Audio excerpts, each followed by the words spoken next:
Syracuse hasn't just had a terrific season, it's had a terrifically fun season. The Orange were picked to finish 9th in the ACC, but have a chance to win the conference. SU is ranked 17th in the country, its highest ranking since 2019. Felicia Leggett-Jack has instilled toughness in her front court, belief in her bench, and an unbreakable bond with superstar point guard De'Asia Fair. Syracuse has racked up marquee wins over some big-time programs. The Cuse could play themselves into a home game in the NCAA tournament, but must handle business on Thursday night against Duke to keep that goal alive. It's been the most fun team on the Hill for months. It's time we talk about it. It's Syracuse Women's Hoops on Cuse Countdown. Let's go.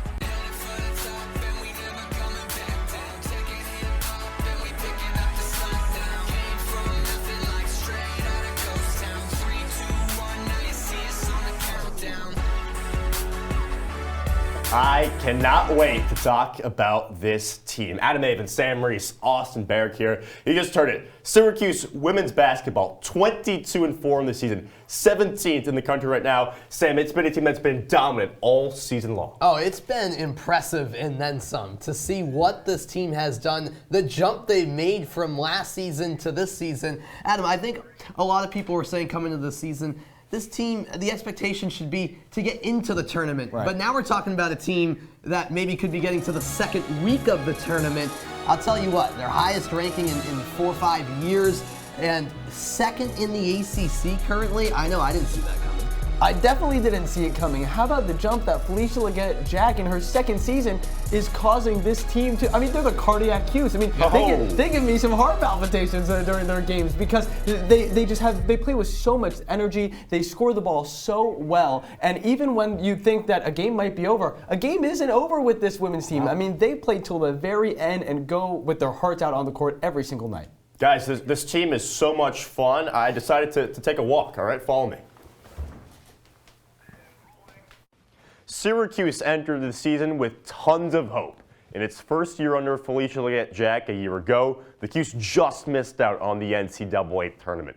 The Orange returned superstar point guard De'Asia Fair, prolific scorer Georgia Woolley, and two-way guard Elena Reis. Plus, FLJ bolstered the front court in the form of four-star freshman Alyssa Latham and Michigan transfer Isa Varejao. The first true test for Syracuse was a mid-November game at Maryland, a team that was ranked at the time. It was close the whole way, but the Terps held on to win by 2. So after the hiccup in College Park, the Orange rattled off 7 straight wins before a New Year's Eve clash against number 13 Notre Dame. It was a back-and-forth affair, but SU and Fair in particular had another gear in them in the fourth quarter. Syracuse won and entered the new year 11-1 and ranked for the first time in the FLJ era. The Cuse took some lumps in Chapel Hill, but rebounded over the next few games. On January 18th, 4 days after Fair notched 3,000 career points, SU hosted number 15, Florida State. The Seminoles blitzed the Orange in the first half. It looked like the Cuse couldn't keep up, but Syracuse played with tremendous spirit and triumphed over FSU. Fair poured in 9 three-pointers, by the way, in the win.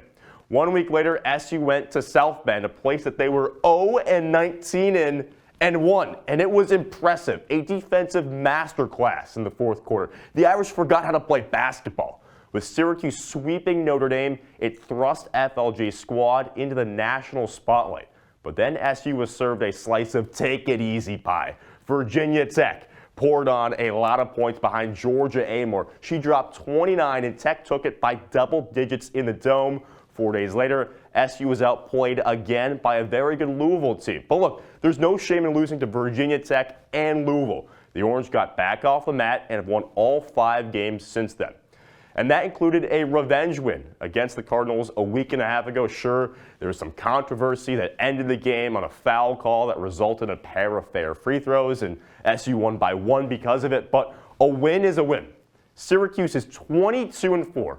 It's ranked number 17 in the country. They could grab a 4 seed in the NCAA tournament, all for a team that was projected to finish 9th in the ACC. There aren't too many stories better than Syracuse this season. I mean, this team is a ton of fun to watch, Adam. We're not even in the postseason yet, but Austin, really summed it up in a great way where there's still been so many memorable moments this season. What sticks out for me has to be winning both games against Notre Dame. You heard Austin say it as well.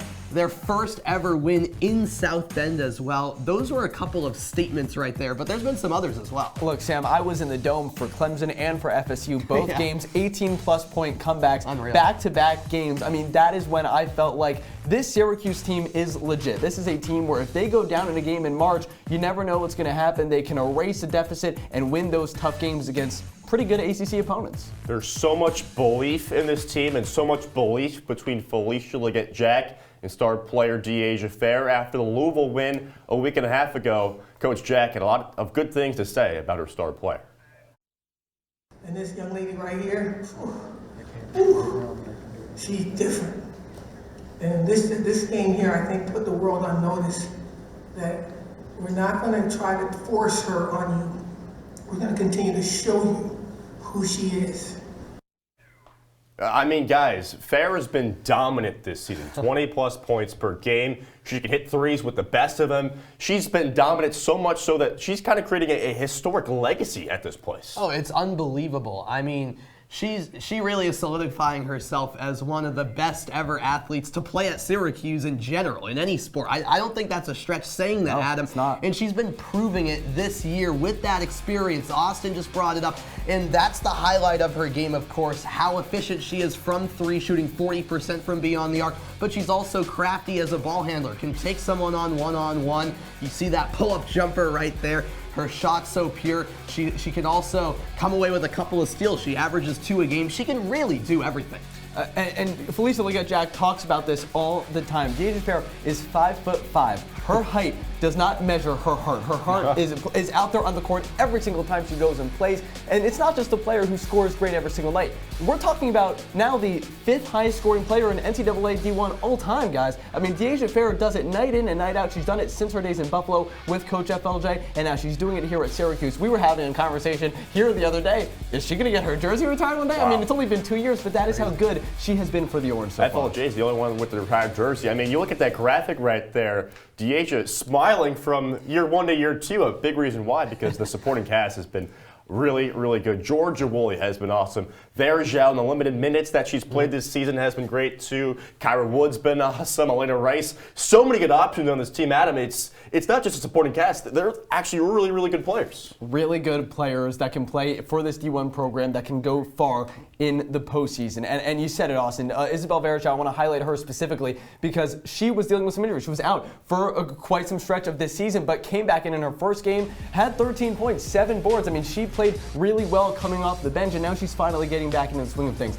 That front court, which Felicia Leggett-Jack has coached up, they have been playing really strong. We talked about the rebounding earlier in our webisode. The rebounding has been a really strong point, and the front court has shown it, but the scoring, Sam, that is what has been the most impressive thing all year long for Syracuse. Oh, 100%. You see these 3 players right here as well who have made a big impact. Woolley, Rice, and Latham. I really like how Georgia Woolley has stepped up, in particular these last few games as well. She had 24 against Miami, 26 a season high against Virginia over the weekend. She's kind of been solidifying herself these last few games as that go-to second scorer. Then you have Elena Rice, that spark plug off the bench. Don't forget Latham also, just a freshman. She leads the team in rebounds. I mean, you talk about rebounding. That's been one of the biggest storylines of the season for this Syracuse team. They are relentless on the glass. They have 4 true, ferocious rebounders in the front court. Sam, it's been a strength of the team. It really has been. I mean, 42 rebounds per game is what they're averaging right now. That's top 20 in the country.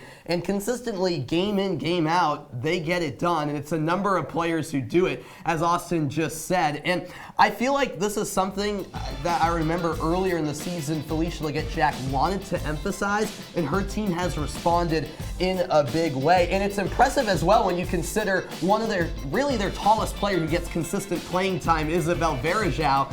at 6'4". She missed 2 months of the season and is just getting back into the swing of things. Even when Syracuse won the rebounding battle in some games, she still yelled about it post-game that they weren't putting enough effort in getting those boards, especially offensive rebounds. She wanted her team to go after the ball and get those second-hand opportunities. And now that we're later in the year, the team has really come together and have been boxing out. They've been really putting pressure on the boards, and it has been a real strong suit for this season so far. Adam, I'm glad you talked about Coach Jack, because before the season began, she was really challenging her big players. I mean, her front court players were not really the type of players that she wanted, but she's gotten the most out of them. She's known how to make them physical, make them relentless. It's been pretty inspiring to see how Coach Jack has gotten the most out of this team. I mean, what is it that Coach Jack says every single time after every game, every dime online after a game? It is their family versus their team, right? Syracuse, this has this bond. You mentioned, Austin, earlier in the show. They have this unbreakable bond that they are so proud to play with every time they step on the court, and it starts with Coach Jack. You see it right there, the transition from year 1 to year 2. Last year in the WNIT, this year in the NCAA tournament. They're going to March Madness, and right now they're second in the ACC. I mean, Sam, last year we thought there was a lot of promise with this team, but we didn't know that they were going to be competing for an ACC title and potentially a 3 seed in the NCAA tournament. It's madness. It's unbelievable. I mean, to think that Felicia Leggett-Jack is only in her second season at Syracuse is kind of mind-blowing. She took over for a team that the year before was 7 games below 500. You mentioned it, made some strides in year 1 and made a big leap here in year 2. We're talking about a team that could be hosting March Madness games, Austin. That's pretty remarkable. And for her alma mater, which is awesome as well. She loves Syracuse so much, and you see her passion every time she's on the sidelines. Well, we'll see if her passion can translate to this Thursday against the Duke Blue Devils. We're going to be breaking down all of the Blue Devils after a quick break.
Taking care of a family member can lead to plenty of questions.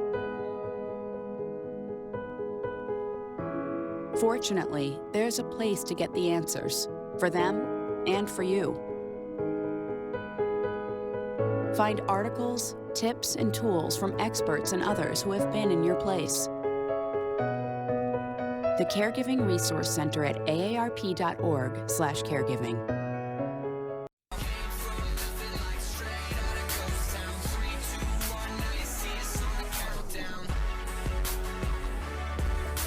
Welcome back to the CitrusTV studios. Austin Barach, Sam Reis, Adam Avin here. Time to break down the Duke Blue Devils. Last time out, a loss, a home loss, 70-62 against Notre Dame, a pretty solid Irish team. But Sam, any kind of takeaways from what you saw at Duke on their home court? Yeah, the big takeaway I had was the amount of turnovers the Blue Devils had. 21 in this game, and Notre Dame scored 23 points off of those turnovers. So tying that into this next game for Syracuse against Duke, if Syracuse can make Duke a little uncomfortable when the Blue Devils have the ball, that's a little bit of a weak spot for Duke offensively. And it was really that third quarter that proved to be the difference, where Notre Dame outscored Duke 21-9 after the Blue Devils had a 3-point lead going into the break. They had a 3-point lead. The thing that's been most impressive about the Blue Devils and what Carl Lawson is known for is her team's defense, right? They hold their opponents to 58 points per game. And so when a team is holding their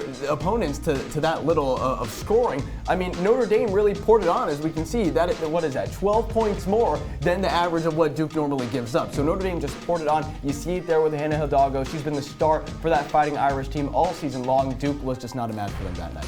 Definitely not, but at the helm, Carol Lawson for Duke. She's been steady Eddie. She was formerly an assistant for the Celtics, 13-year WNBA career, went to 3 Final Fours as a player at Tennessee, a big-time background in basketball. Adam, she's enjoyed decent success at Durham. Yeah, I mean, you mentioned it. She played at Tennessee under the legendary coach Pat Summitt, so you know she was instilled with the right values to play basketball. She had a long career in the WNBA. She knows what winning a title and going far in March Madness is like. And this is a Duke team that was a number 3 seed, went to the second round of the NCAA tournament last year. So this is a Duke team that hasn't really slowed down this year. It's been rough in the conference with teams like Syracuse who've been maybe playing over what their expectations were. So Duke might have been saying, oh, we're still going to play our basketball, but unfortunately, they don't have the scoring to keep up with some of the other ACC powerhouses that are ranked at the top of the country right now. Right, yeah. It was interesting for Kara Lawson because she took over in that 2020-21 campaign. Yeah. And Duke played its first 4 games of the season, but then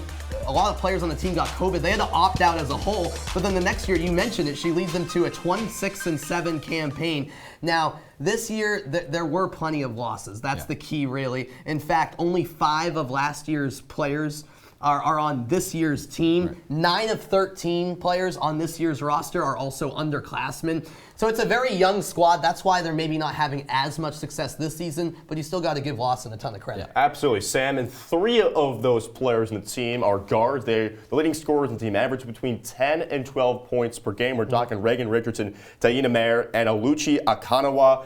Sam, it's a big 3 that kind of gets the job done on a night-to-night basis for the Devils. It does. Again, there isn't one scorer who stands out per se. Reagan Richardson is that leading scorer for this Duke team, but overall it's a balanced offense. I mean, you got Taina Mayer and Aluchi Okanawa, who are 2 underclassmen for this Duke team, but they've been making a big impact. Mayer is the primary playmaker. She averages nearly 4 assists per game, and then you got Okanawa, who's just a freshman, a very dangerous 3-point shooter, and she also averages nearly 7 rebounds per game. So it's those 3 that do even a little more than scoring for this Duke team. You mentioned it, guys, earlier. Their 3 best players who we've been talking about this whole time average no more than 11 points a game. Deasia Fair is a player who's dropping 20 a night in the ACC against some really top defenses, but Duke doesn't have the scoring to keep up with those teams like we've talked about. Besides the point, these 3 ladies are amazing basketball players. Yep. All right. Guys, we're here to break down some defense. Yeah, we've changed direction here in the CitrusTV studios. So it's not just the offense that gets it done, it's the defense. And guys, you got some breakdowns to show us. Yeah, we definitely do. Like we've been talking about all show long, this Duke Blue Devils team really puts pressure on their opponents, and they hold their opponents under 60 points a game. That's at the top of the ACC. And what they do the best, at least from what I've been able to see, is how they put pressure on the ball right when the ball crosses half court. So let's take a look at some important plays from their last game against Notre Dame. So, you know, the thing that's been most important so far, Sam, and we're going to see it right behind us, you see it right there. Taina Mayer, she takes the ball, she goes and scores all the way up the end. That is right at the top of the key. Up here, that was an inbound pass. Hopefully you can see it there behind us, but she takes it all the way to the other end. So that is defense, it's being turned into offense, and those are the type of plays Syracuse needs to watch out for. But Duke obviously doesn't have the level of high efficient scoring that Syracuse has, but the defense is as strong as ever. And Sam, it's not just the perimeter defense and the steals, it's also the interior defense for the Blue Devils that gets the job done. That's right. Duke has the ability to make it difficult for you to score in the paint as well. As we're going to roll some more tape, Kennedy Brown, one of the leaders defensively for this Duke team, she records a block right here. Look at that swat. That's straight up defense in transition. Brown picked up Maddie Westbeld of Notre Dame right away, plays her straight up, rejects her. Again, it's not easy to score in the paint against this Duke team, and the Blue Devils could make that tough for the Orange. And that's why that three-point shooting for Syracuse is even more important, right? Deasia Fair has been letting up 3, needs to keep it up. It's good if they have a defense against Notre Dame like that, but the defense against Deasia Fair, who can score at any time, that's something else. Oh, yeah. Well, folks, get your popcorn ready, because after a quick break, we're going to the movies. CC Cinema up next.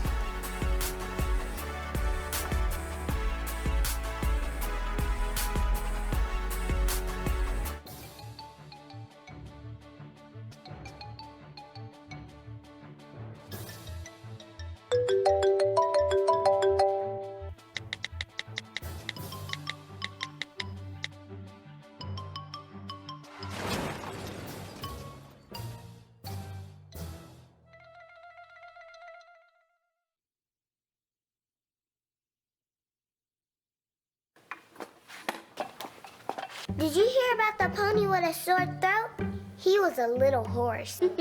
Can I tell you a cat joke? Just kidding. Why couldn't the Why was the basketball court all wet? Why? Because the players kept dribbling all over it. Where did Cavs go on vacation? New York.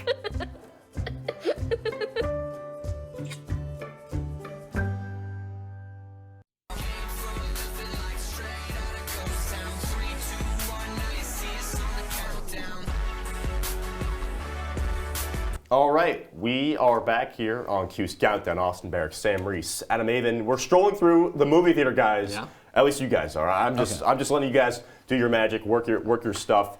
Sam and Adam will be movie critics. They're going to be tossing out Rotten Tomato-like scores, percentages based off of a few things that I had tossed out relating to Syracuse women's basketball. Basically, how much confidence you have in it, how much you like what I'm tossing out. All right. The first topic we're talking about is the front court, all right? The front court depth, specifically, Isa Varejao back. She missed about 2 months with an injury. Sam, what is your percentage? Yeah, I'm going with 40% here for the front court. I still have my question marks even at this stage of the season. There's just been a little bit too much inconsistency in my opinion, and some of it is not Syracuse's fault. Austin mentioned Isa Varejao. It didn't help that she was out for a while. Overall, between Latham, Wood, it seems like some games they perform very well. Other times, kind of non-factors at certain points. If Varejao can show me now that she's back that she can consistently deliver for the Syracuse team in that front court, that percentage is going a bit higher.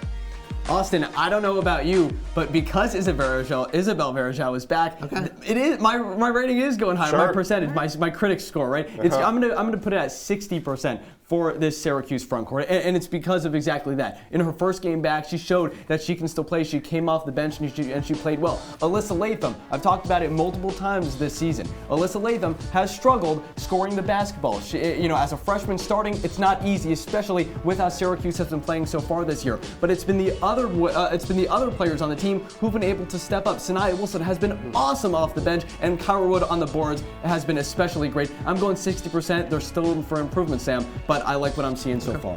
Although you guys make good points, I don't trust either of your critic scores right now. I would personally go about 70%. I really do like this front court. They might not have the tallest players in the world, but boy, do they fight. Do they fight for every loose ball. Totally. Second topic right here. Adam, we're going to go to you. Three-point shooting. Deasia Fair, obviously the leader in that category. Sophie Burrows, Georgia Woolley. Shoot from downtown as well. What is your critic score for three-point shooting? All right, look, I got to check here because this one makes me upset. I'm going 45%. I'm not a guy who likes to go low scores or give low grades. You are an optimist. Or I'm very optimistic. Some might call me a homer, Sam, but I promise you I'm not. But 45% is where I'm going for this three-point shooting, and it's because a lot of the three-point scoring in this team comes from one player. Deasia Fair, the player we've been talking about, who has been awesome this year for Syracuse. She shoots the ball so efficiently and from very far from deep, but there have been a lot of struggles. Sophie Burrows, Georgia Woolley have been able to shoot the ball from deep like we've thought they did, especially how they started shooting the ball at the beginning of the season. They have dropped exponentially from three, just shooting 30% as a team. I need to see some more scoring from more players around the floor. Shooting 33%. Give them a little bit more credit. Right. There's going to be a lot of percentages I rounded, but okay. Well, that's significant. I mean, the best team in the ACC shoots 36% from three. That's only 3% off. It's going to be a lot of percentages here.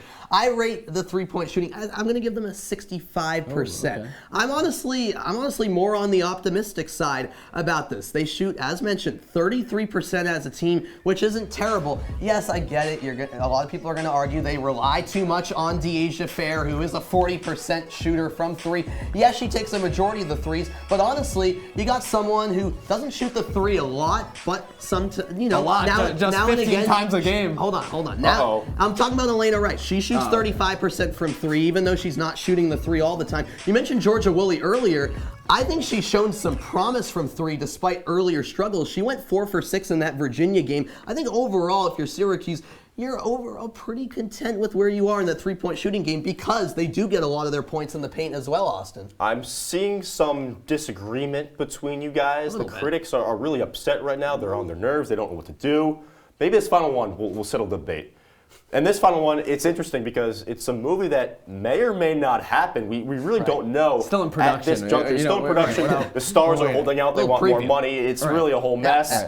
But the final movie is called Syracuse Sweet 16. It's something that is a forecast. Again, it could happen, it could not happen. Sam, I go to you here. What is your critic percentage on this movie happening? I'm giving a 60% for this movie happening. And let me explain. I mean, make no mistake about it. This team is very talented. I think they should get to the Sweet 16. But then again, anything can happen in March Madness. And for me, in large part, it really depends on if Syracuse can get one of those top 4 seeds in order to host the opening 2 rounds. You know, if Syracuse, say, takes down NC State in the regular season finale, makes it to the ACC final, and gets a home game gets a couple of home games for those opening rounds, then that percentage is going higher. At the same time, if they're on the road for those first 2 rounds, you're going to face a challenging opponent in that second round, so I'm still a little bit weary. Look, Sam, I'm going really high on this one, and I don't know if this is going to be a surprise with the way that I've been talking about it, but I'm going 80%. We've called them the cardiac Cuse Almost guys. A guarantee and if there is a guarantee, right? And if there's only something that we've learned from this year in college basketball, it is that if a team is at home, they're way more likely to win. And Syracuse, if they get that first round bye, if they get to host a game in the NCAA tournament, they are going to start off strong and with passion and energy. If we know anything about Felicia Leggett-Jack's team, at home with this crowd, they thrive. Deasia Fair is going to ball out. I think they go to the Sweet 16, maybe even further, guys. Oh my gosh. Whole lot of ifs right there. I'm not a critic. I'm just here to enjoy the movie. I really do hope that I watch that movie. All right, we've had a lot of fun right here. In a few minutes, we're talking about the entire ACC and Syracuse against Duke. Some predictions. Stick around.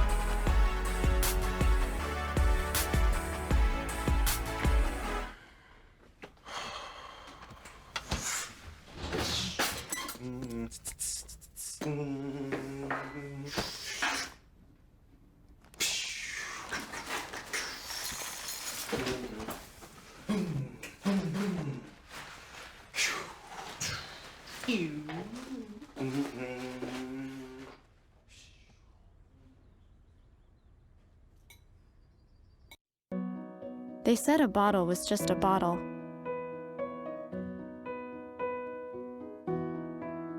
That no one would ever notice me.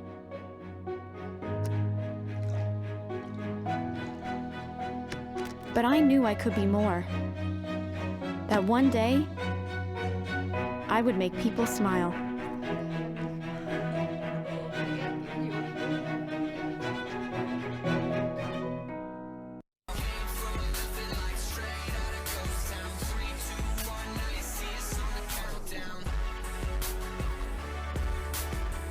Closing up shop here on Cuse Countdown. Austin Barach, Adam, Avin, Sam, Reis here. Guys, the ACC is a really tough conference in women's basketball. Syracuse knows that, but they've been on the better end of a lot of these games. And I mean, frankly, at this point in the season, only 3 losses against some really good teams. They like, I'd imagine they like where they're at positioning-wise in the conference. Oh, absolutely. I mean, second in the ACC, you absolutely take that. And there are a few games left in this regular season. Remember, the top 4 seeds in the ACC get a double bye. That means you go automatically to the quarterfinals of the ACC tournament, and instead of winning 4 games in 4 days, it's 3 games in 3 days, which is much more feasible. Of course, there could be some more shifting there, but Syracuse is in great position to at least secure that double bye top 4 seed. Sam, I didn't think when this season started we'd be talking about Syracuse potentially taking over the ACC by the end of the year, but look right below them. That NC State game next week is going to be crucial. NC State, the Wolfpack, are the 6th ranked team in the country right now, and if Syracuse loses to them next Thursday, that means NC State jumps them and Syracuse goes down to 3. So yes, they'll still get that double bye. They're going to be in the quarterfinals. Right. Hopefully they can pull some wins together. But if they beat NC State, that shows me and everyone that they can be legit. Yeah, I think so too, Austin. Yeah, and Virginia Tech, the kings of the dance right now, they beat Syracuse. They just won at NC State. Syracuse, as you mentioned there, Adam, playing at NC State next week to wrap it up. They got a home game after Duke against Pittsburgh. So really interesting to see how the top of those standings shift out and what goes on as they head to Greensboro in a little bit for the conference tournament. All right, predictions time right here. Syracuse and Duke. Adam, who wins this game? I think Syracuse gets the job done, and I think they do it in a big way. 83-75. I think it's going to be high scoring.